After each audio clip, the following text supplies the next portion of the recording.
Hi Chalakuttis, this is Vibe with Viji wishing you Happy New Year 2026.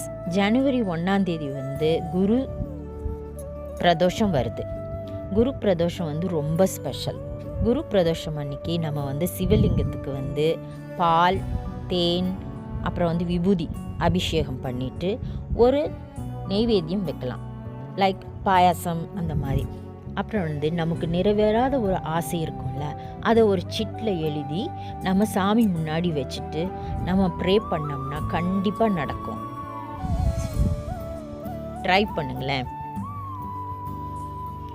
சிவசக்தியைக்க ஸ்வரூபிணி Sri லலிதாம்பிகையே நமோ நமக ஓம்.